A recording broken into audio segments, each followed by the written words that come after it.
ഷൈൻ ടോമിന്റെ അച്ഛൻ ചാക്കോയുടെ സംസ്കാരം നാളെ. ഷൈനും കുടുംബവും അപകടത്തിൽപ്പെട്ടത് തമിഴ്നാട്ടിൽ വെച്ച്. പരിക്കേറ്റ ഷൈനും അമ്മയും നാട്ടിലേക്ക് തിരിച്ചു.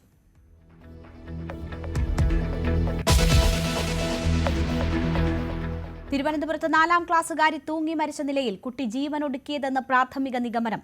നിയമം പോലീസ് അന്വേഷണം തുടങ്ങി. കിളിമാനൂരിൽ വ്യാജ പോക്സോ കേസ് പ്രചരിപ്പിച്ച അധ്യാപികയ്ക്കെതിരെ കേസ്.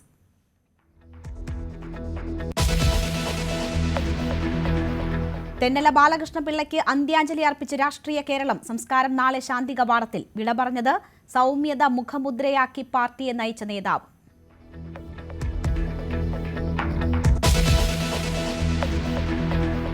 തിരുവനന്തപുരം ശ്രീചിത്രയിൽ തിങ്കളാഴ്ച മുതൽ ശസ്ത്രക്രിയകൾ മുടങ്ങും. ഉപകരണങ്ങളില്ലാത്തത് പ്രതിസന്ധി. മുടങ്ങുന്നത് ഇന്റർവെൻഷണൽ റേഡിയോളജി വിഭാഗത്തിലെ ശസ്ത്രക്രിയകൾ. ഡയറക്ടർക്ക് കത്തയച്ച് ഡോക്ടർമാർ.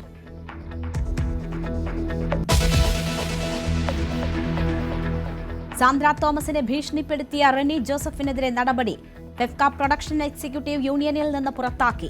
പോലീസ് നടപടിയിൽ മെല്ലെപ്പോക്കെന്ന് സാന്ദ്ര. ഡിജിപിക്കും വിജിലൻസിനും പരാതി നൽകും.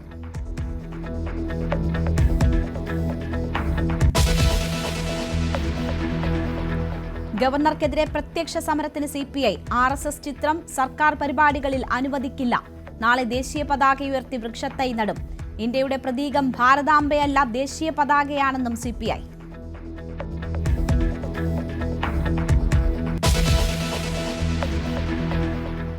मानवता का विरोधी, मेलजोल का विरोधी, टूरिज्म का विरोधी, इतना ही नहीं, कोई ऐसा देश है जो गरीब की रोजी रोटी का भी विरोधी है। 22 अप्रैल को पहलगाम में जो कुछ हुआ वो इसी का उदाहरण है. പഹൽഗാമിന് ശേഷമുള്ള ആദ്യ കാശ്മീർ സന്ദർശനത്തിൽ പാകിസ്ഥാനെതിരെ രൂക്ഷ വിമർശനം ഉന്നയിച്ച് പ്രധാനമന്ത്രി. കശ്മീരികളുടെ ജീവിതം തകർക്കാൻ ശ്രമിച്ചു. ടൂറിസം തകർക്കാനും പാകിസ്ഥാൻ ശ്രമിച്ചെന്ന് നരേന്ദ്രമോദി. ലോകത്തെ ഏറ്റവും ഉയരത്തിലുള്ള റെയിൽവേ മേൽപ്പാലം ചെനാബിൽ രാജ്യത്തിന് സമർപ്പിച്ചു.